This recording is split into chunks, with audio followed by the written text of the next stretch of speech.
very good evening and a warm welcome to one and all present here. Vivekananda Samiti, IIT Kanpur is celebrating 150th birth anniversary of Swami Vivekananda. We are privileged to organize a talk on ancient Indian contributions by a profound scholar and a renowned author, Dr. Priyadarshi. I would like to invite Dr. Priyadarshi to give a talk on history of Indian science. Sir.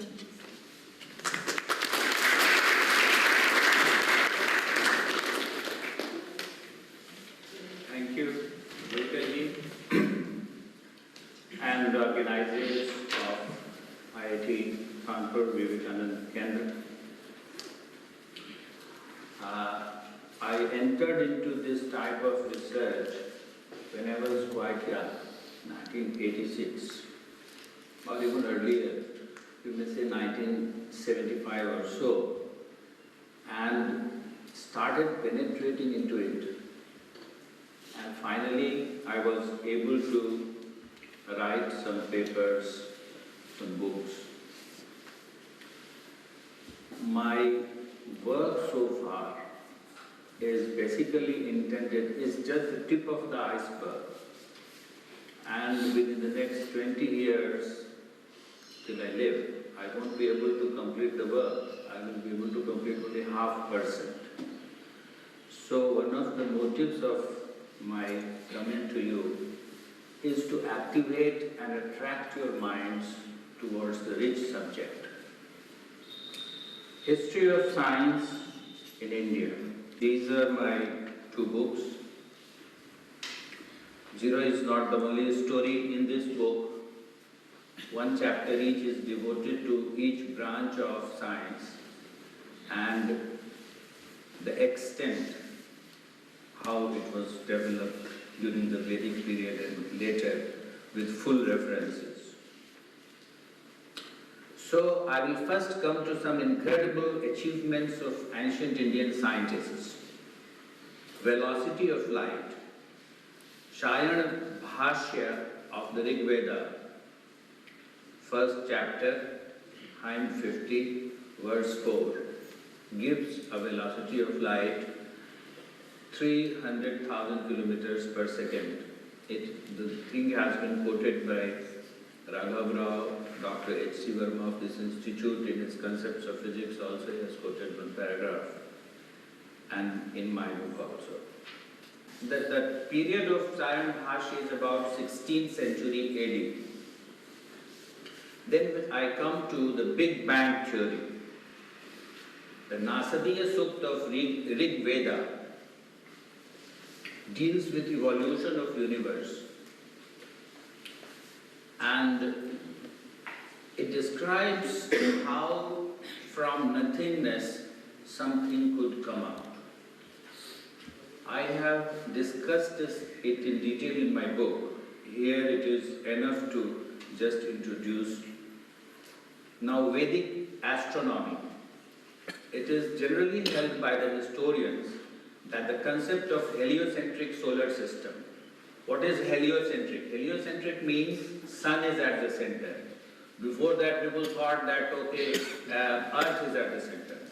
So later, Ptolemy devised something and others, and then they say now that the Indians learned it from the Greeks, and the 12 signs of zodiac from the Greeks and Babylonians. Babylonians taught it to Greeks, and Greeks taught it to India when Alexander the Great came to India. This is all wrong. This is Dirgha Tama Sukta. Dirgha Tama means he was a rishi who always meditated at night. Tamas. Dirgha. For a long time he used to look at night. So he was named Dirgha Tamas. So his sukta says, 12 spokes, 1 wheel, navels 3. Who can comprehend this? On it are placed together 360 like Shanku. They shake not in the least.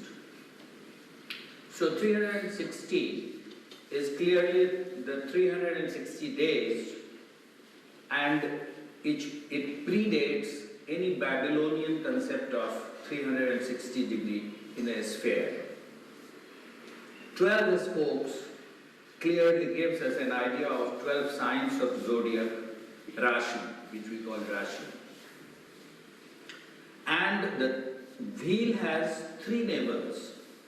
So what are the 3 navels? One axis, that means 3 axes.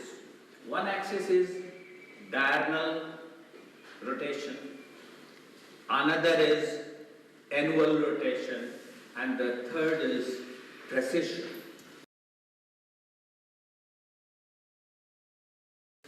So this whole thing, wheel, has got 3 types of motions. Precession takes place once in 27,000 years, the cycle is completed. This is a clear mention, although the Western-minded historians have tried to suppress these facts. So another mention of the 12 signs of zodiac we find in Rig-Veda 1:164:11, formed with 12 spokes by length of time, unweakened rolls round the heaven this wheel, the cycle of orderly existence.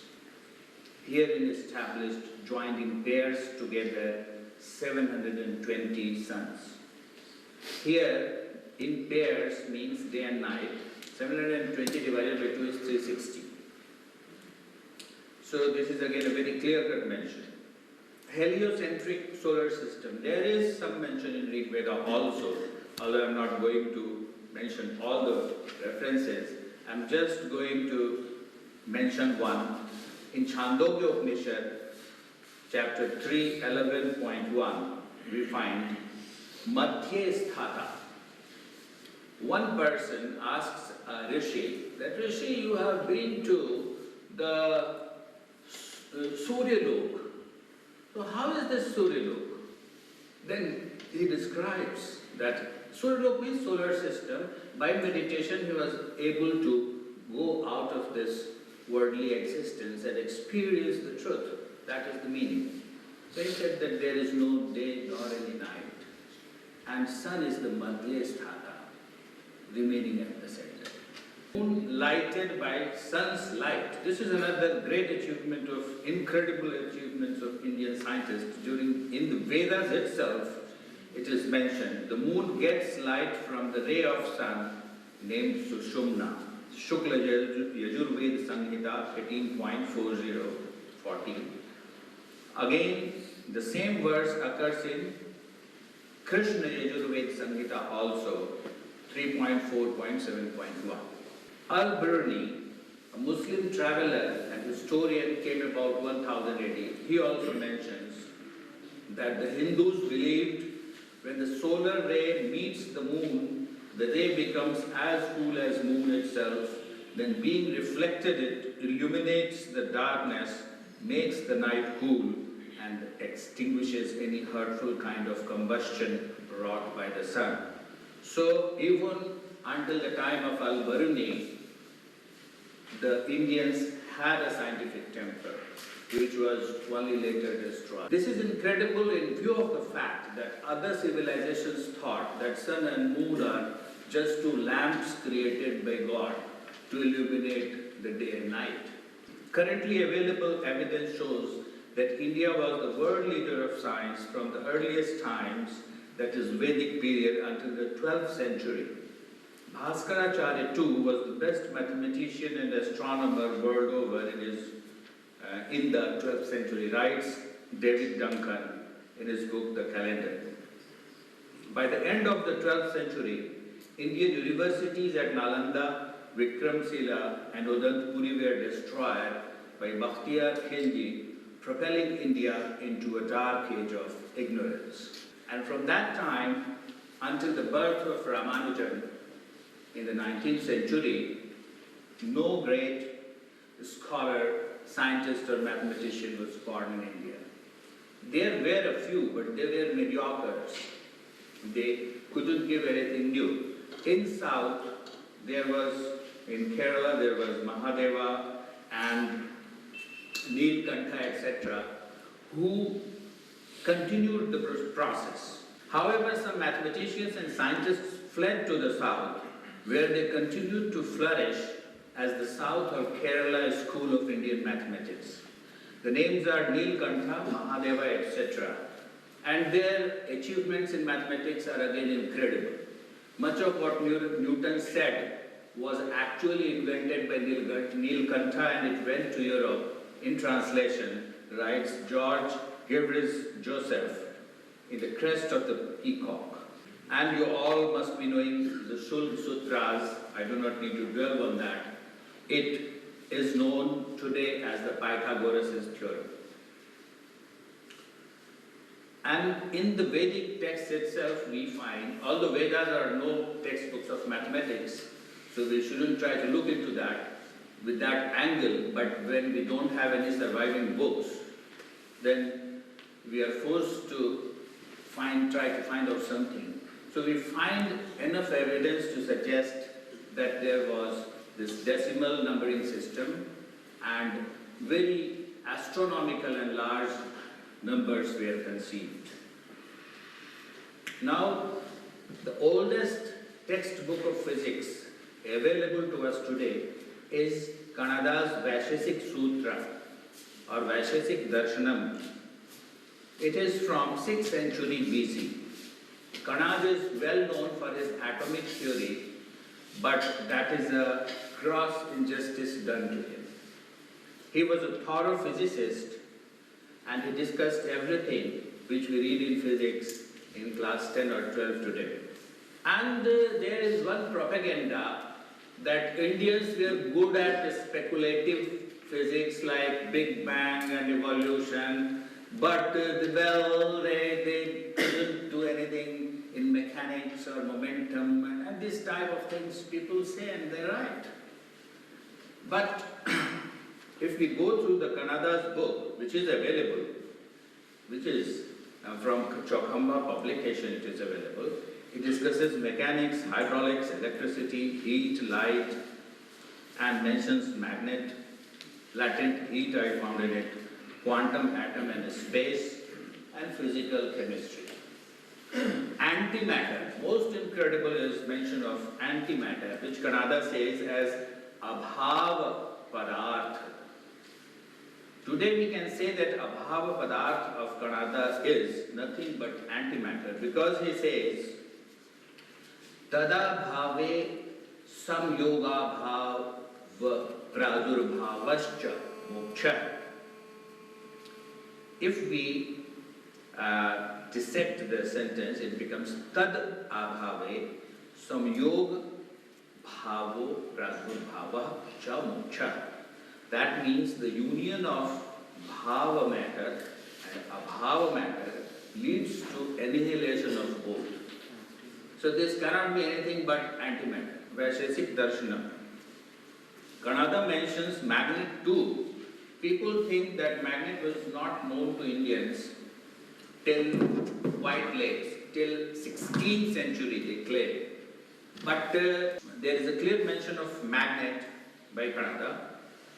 Manigamanam suchi abhisharpanam adrishta karanam. When the magnet moves, the suchi moves also. This is due to invisible cause. Now, this prompted me to do a thorough linguistic analysis of the word suchi itself. Because suchi means needle. And in Hindi we say suchak means indicator.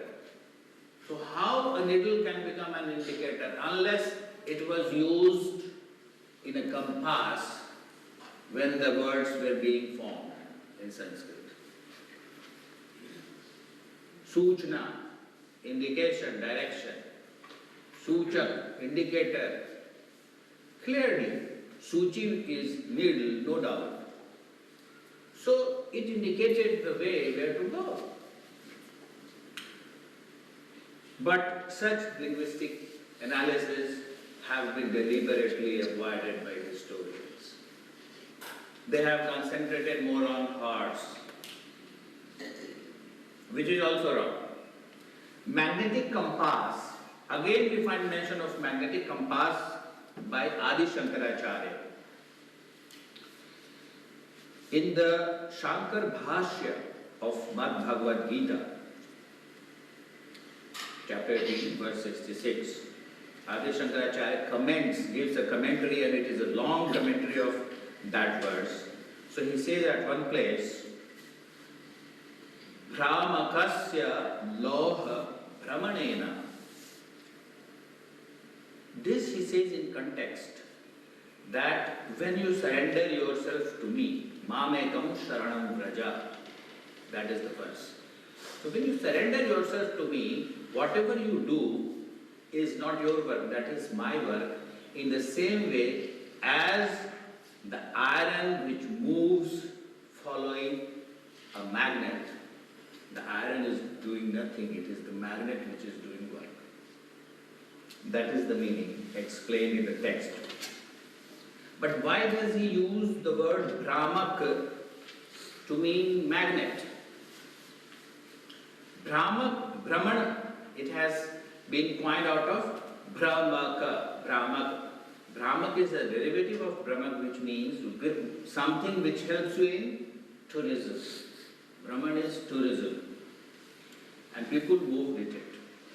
So, we got some idea. Now, coming to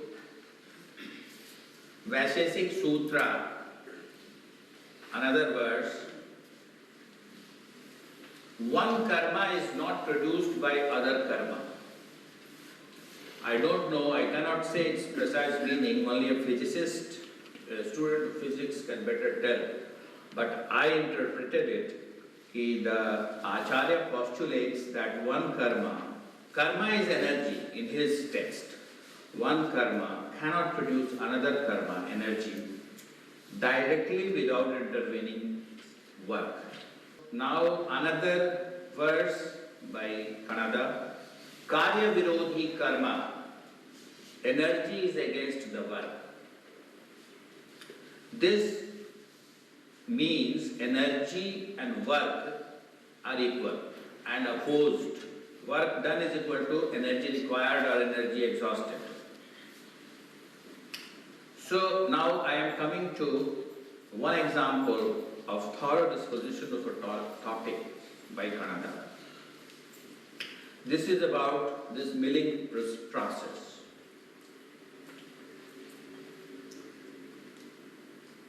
Sutra 1 says, the self causes the hand to move up. This is the first cause of initiation of the milling process. Effort by hand produces karma in the muscle. At this point, we do not know whether karma means kinetic energy or upward momentum. But we will have to analyze it very carefully. Some scientists can better say. When the muscle falls back on the ukhal, hand is not working. It is also clear to you all because it is a passive work. When the muscle rebounds upwards after hitting the ukhal, there is no effort by hand. This is again clear, and it is a perfectly elastic collision.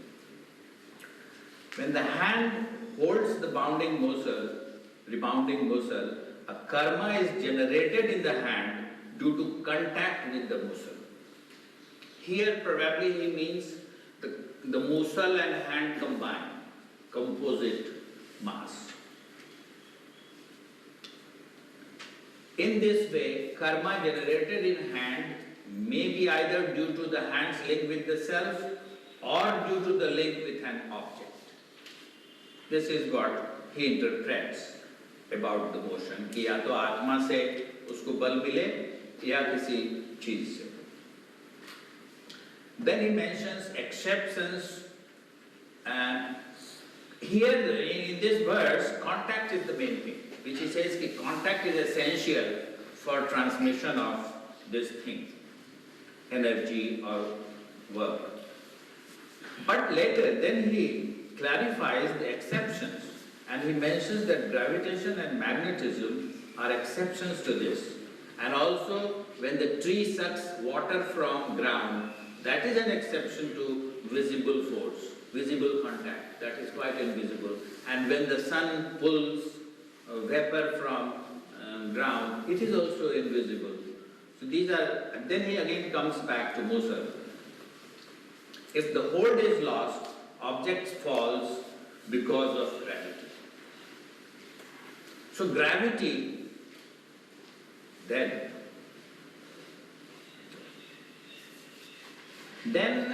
coming back to Mussel, he says, anything cannot move upwards unless there is applied a critical nodon. What is nodon? Is it a delta momentum, change of momentum, or it is a change of force? I think it is a change of, we will read. This concept of critical force, just after the sutra discussing gravity, is significant. It hints that gravity, that is mass multiplied into acceleration or mass multiplied into g, is a particular force. Yes, very important. He says it cannot move unless a particular force is applied. Particular means some particular. If we apply less than that, it won't move. Very important. Very important, fine understanding of science. Now Kanada gives relationship between nodon and effort. What is nodon? That may become clear here. A particular prayatna produces a particular nodon. I have read the rate of change of momentum is directly proportional to the force applied. In 1975 I was cramming and mugging the sentence. I think Kanada also means this. In this, a particular is just word is used to show the proportionality.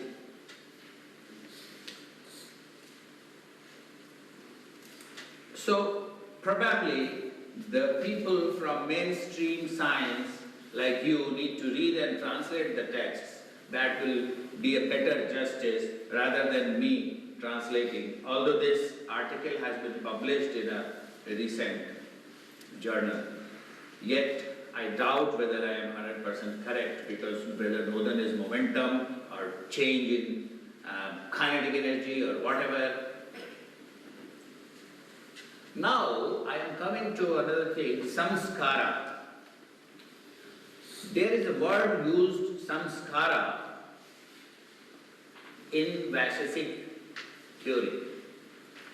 And by sanskara they mean after impact, the momentum something receives, that is sanskara in this theory, in their Vaisheshika theory.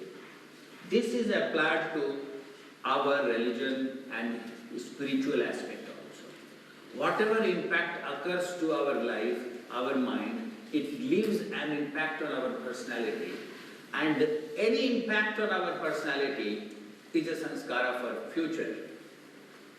Like somebody as a student, I went to some teacher, and if he shouted, "Oh, rar," that would make me timid and frightened, and that will become a samskara, and then I will always remain frightened in front of a senior. So sanskara is a type of momentum given to the personality. So there is a direct, and again karma. Karma is again a very direct application of physics to spiritualism. Like, हम जो कर्म करते हैं वो जमा हो जाता है. Whatever karma we do, it goes on accumulating. Whatever kinetic energy we spend, it goes on accumulating as potential energy. So I do karma, and it goes on accumulating as money and bank balance, potential energy. So my potential energy is my bank balance. Another potential energy is my knowledge. If I go on studying, it becomes my knowledge, and by knowledge I can achieve many things. So physics applied to spiritualism, Indians believe that religion and spiritualism should not be divorced from physics. And that is why this chapter karma entered into our lives. Okay, clear? Rate of change of samskara with height in a vertically thrown projectile. This is again an equation which he gives. Rate of change of samskara. If samskara is momentum, then it gives a rate of change of momentum in a vertically thrown projectile.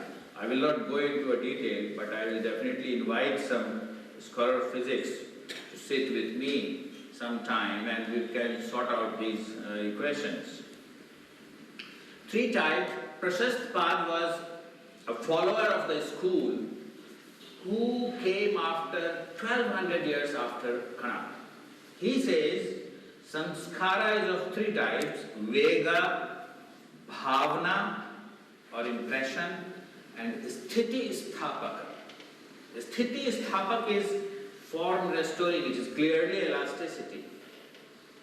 But exact correlation will have to be worked out. Another thing, they also talk, the Vaisheshikas also talk about vectors. Dig-Vishisht, Karma Padarth Nirupanam Prakranam, he says Dig-Vishisht, or Niyat Dig Kriya Vishisht. There is a whole chapter on it. So what are the vectors?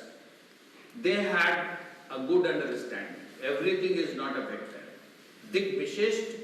And in the same chapter, they also talk about apeksh gati, relative velocity. And in the relativity itself, that chapter itself, there is a mention that when 2 masses fuse, are brought together and made one, the resultant mass is less than the original.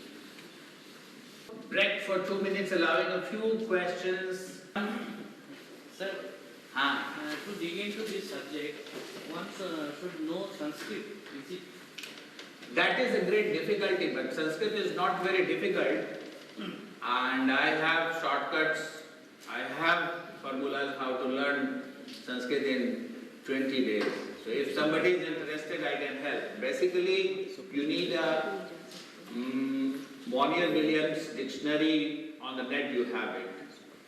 Then you need some basic grammar book so that a difficult word you can always see form. And in that way, I can guide you if you are interested. It is not very difficult. Okay, so now we can proceed. Rediscovering Indian past. So when the British came to India, all the Indian textbooks had already been destroyed when the Bakhtiyar Khilji did his masterly achievements and exploits, as mentioned by his contemporary Muslim admirers and authors. So nothing was known about our history. We did not know that there was a king named Chandragupta Maurya. We did not know what is Kautilya's Arthashastra. Nothing was known. Some stories in Puranas, and there was a king who lived 1,000 years and his father lived 2,000 years, like that. So the British took the task of unearthing India's ancient past. And how did they do that?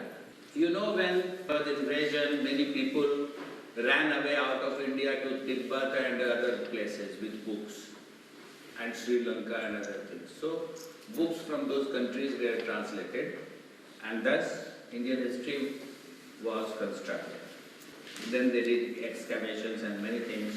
However, there was a resistance from Western minds to accepting any great achievement to the ancient Indians. When it became obvious in the 20th century that zero was invented in India, many Eurocentric scholars staked claims that zero had been invented by the Greeks from the Greek letter omikron in Odin, in the word Odin. Odin means zero, empty. So such manipulations were attempted, and Needham, one scholar, historian is Needham, he finally, when his heart finally choked, he claimed that zero was invented by the Chinese. Huge books in several volumes. I mean, he could not accept that it was invented in India, rather give it to China, but I won't give it to India. But such people have been well criticized by A.L. Basham and Duncan in their books. So you know the number system is Indian, although it is called Arabic numerals. Our constitution has laid down in Article 343 that it should be called International Form of the Indian numerals. Binary number system, you know. George Ifra says that binary number system is nothing but a decimal system where instead of 10 we have only 2 numbers. He is perfectly alright, and he says that it is no invention, but it is just shortening of the old one. But actually we get binary number system in Pingala's book, Chanda Sutra. And Pingala, it is 2nd century BC. Pingala existed 2nd century BC. And he has also discussed permutation and combination. Panini was a great grammarian, but it was found that his theory of language is exactly the same language theory which modern computer language, Bacchus Nor form, was the initial computer language, the first computer language is. Both the language theories are the same. So it was renamed Panini Bacchus form. Ingerman proposed it in 1966. And Panini has been listed as a mathematician in a website, St. Andrews University, Mathematics University website. So the question arises that okay, we had a bit of science and it was destroyed, but did West independently develop science, or we gave them some seeds to proceed? So here comes the story of Kanaka. Kanak. You know, Arabs, soon after Prophet Muhammad's death, Arabs captured Sindh part of India. So this part came in the Arab rule. In 771 AD, a delegate of Indians went to their Khalifa, because from every state people go to meet the emperor, and the delegate consisted of one mathematician, astronomer also. His name was Kanak, mentioned by Al-Khifti as Al-Qanqah Al-Hindi, the Indian Kanak. Kanak had taken with him a large number of Sanskrit books. And he went there and he told to Khalifa, he said, Khalifa ji, I have brought all these, and this mentions this, and this, and this application is this. So Khalifa was a person of very high IQ.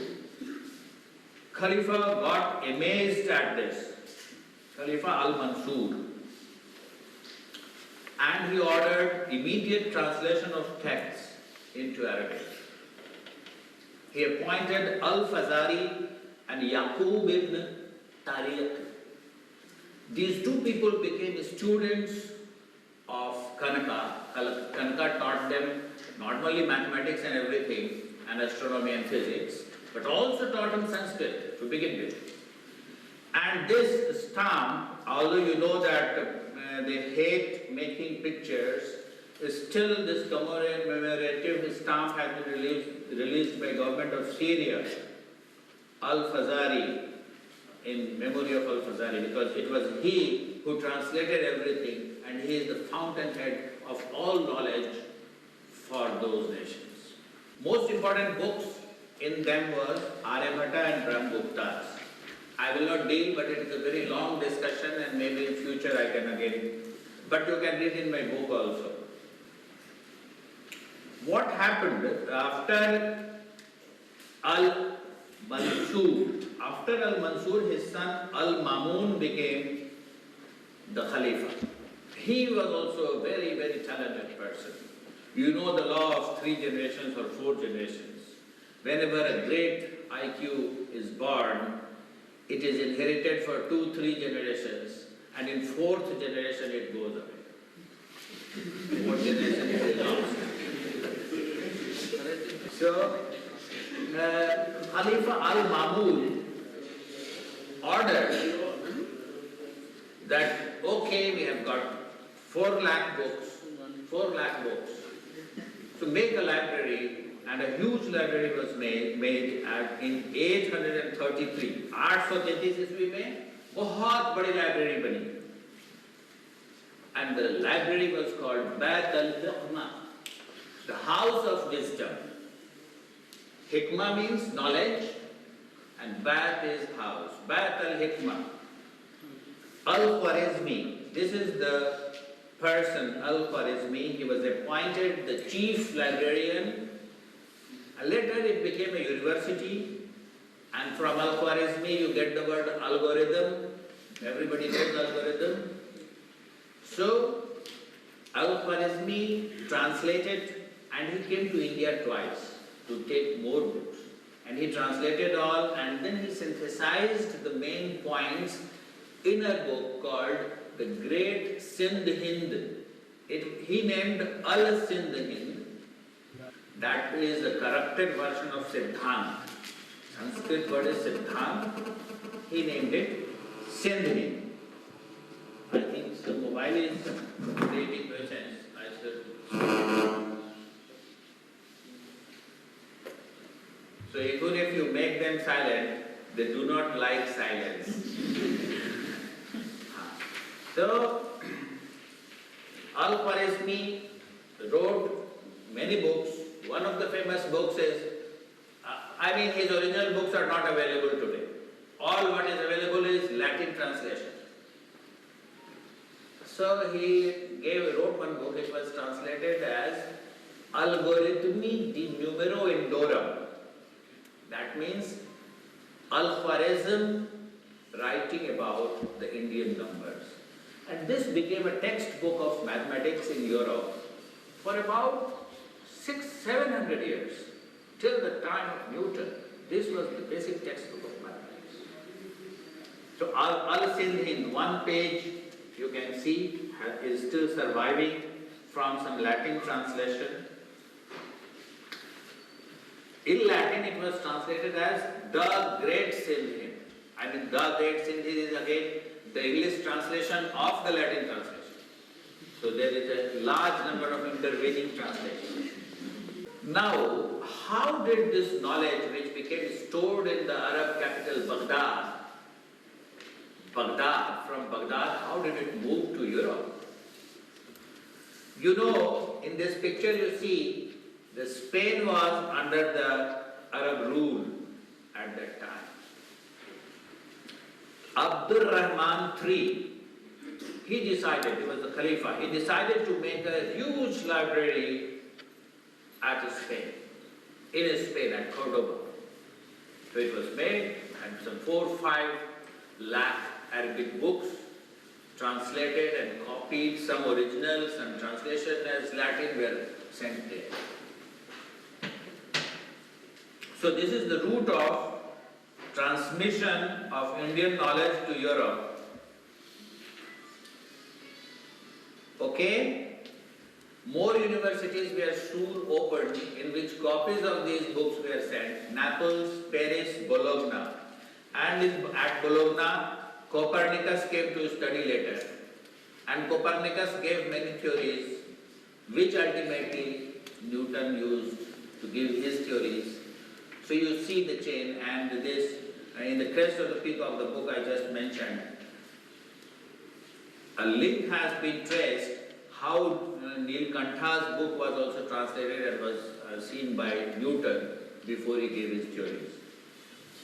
And you already know that Bhaskaracharya, in his Goladhyay, he gave Tatkalik Gati, calculus, d by dt, dx by dt, etc. in detail. The book is available in market. Algebra. Al-Khwarizmi translated Indian books, Bij Ganit, and he gave a book on algebra.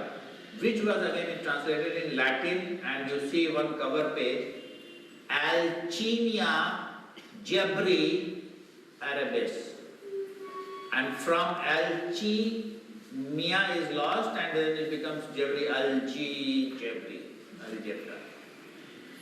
This is the story. Although they tell you that it is a shortened form of Al-Zabr al-Mutabla, but I can see the front cover of the book itself. It is Alchimia Jabri Arabis. So, one part is finished.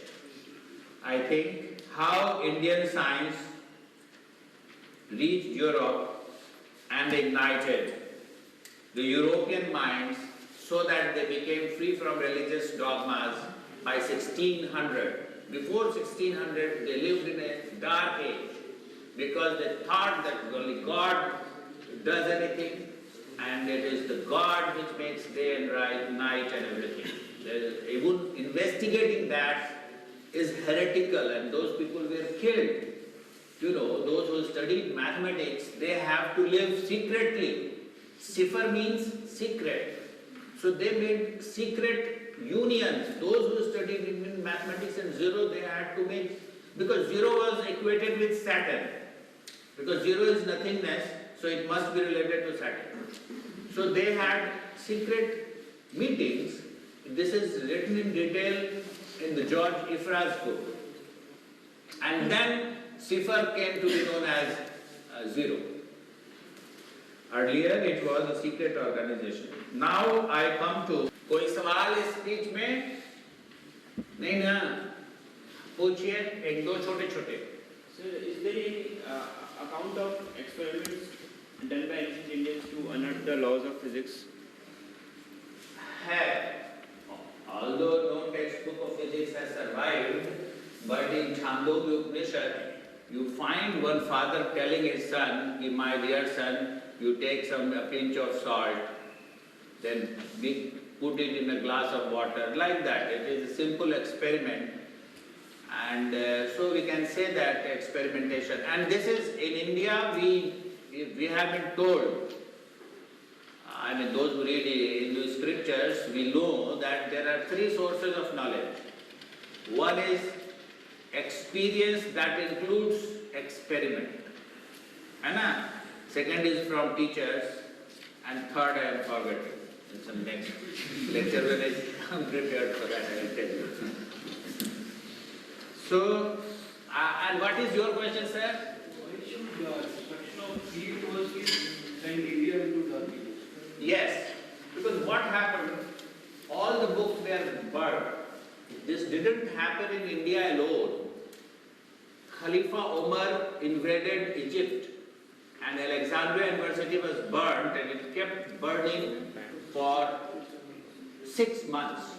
And 6 months Indian libraries also burned, Nalanda, and 50,000 inmates were killed. So naturally, and then again, the medium of instruction is converted into, just like today we read in English, it was converted into Arabic and Persian. So in all schools, you have to read Persian and whatever is in there, and you had some books in Sanskrit. Plus, if you are a graduate in Sanskrit privately from your father or uncle, if you learned, you are not going to get any government job. Not even in government school. So why will you read that? Naturally, all learning vanished. I studied because I wanted to earn a few rupees to feed my family. Everybody of us, we study so that we can earn something. But if the government becomes alien and your study is not going to fetch any job for you, you will leave that. It is just economics of education. There is a huge economics in education, and that is how we are being anglicized every day because it is more rewarding. Same thing happened then.